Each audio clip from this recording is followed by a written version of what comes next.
নামাজের শেষ বৈঠকে এই ছোট্ট দোয়াটা না পড়া পর্যন্ত আপনি কখনো সালাম ফিরাবেন না।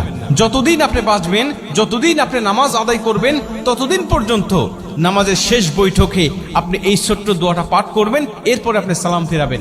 এতে কি হবে? প্রথমত আল্লাহ পাক আপনাকে ঈমানের সাথে মৃত্যু দিবে।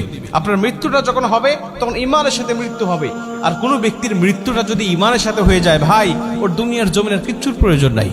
কারণ শেষ মৃত্যুটা তার হয়েছে ইমানি অবস্থায়, মানে সে মুসলিম হয়ে, ইমানদার হয়ে সে দুনিয়ার থেকে বিদায় নিয়ে চলে গেছে। ওর কবরেও শান্তি, পরকালেও শান্তি, হাসরে, মিজানে, ফুলসিরাতে প্রত্যেকটা ধাপে সে মুক্তি, এবং আল্লাহ পাকের কমপক্ষে 10টি পৃথিবীর সমান একটি করে জান্নাত তার জন্য আল্লাহ ওয়াজিব করে দিবেন। কারণ শেষ মৃত্যুটা তার হয়েছে ইমানি হালতে।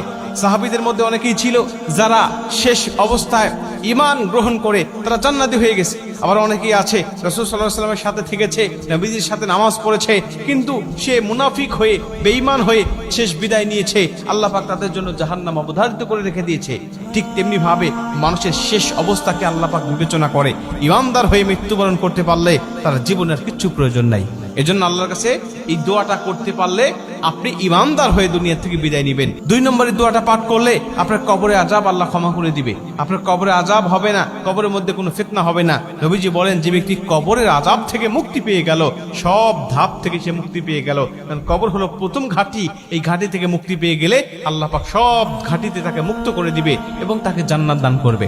এবং 3 নম্বর হলো আল্লাহ জাহান্নামের আযাব থেকে, জাহান্নামের কষ্ট থেকে, জাহান্নামের পীড়া থেকে আল্লাহ তাকে মুক্তি দান করবেন।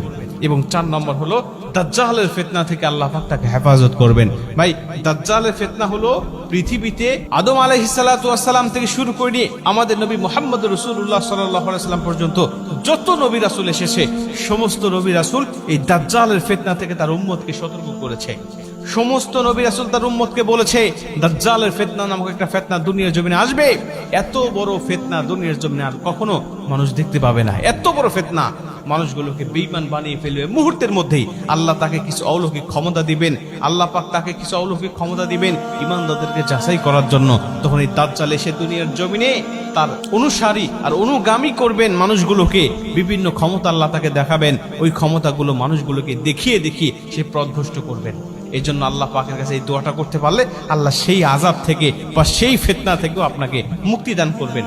দোয়াটা ছোট্ট দোয়া আমি আপনাদেরকে বলি, সেটা হলো আল্লাহুম্মা ইন্নী আউযু বিকা মিন আযাবিল কবর, আল্লাহুম্মা ইন্নী আউযু বিকা মিন আযাবি জাহান্নাম, আল্লাহুম্মা ইন্নী আউযু বিকা মিনাল মাহইয়া ওয়া মামাত, আল্লাহুম্মা ইন্নী আউযু বিকা মিন ফিতনাতি মাসিহিদ দাজ্জাল।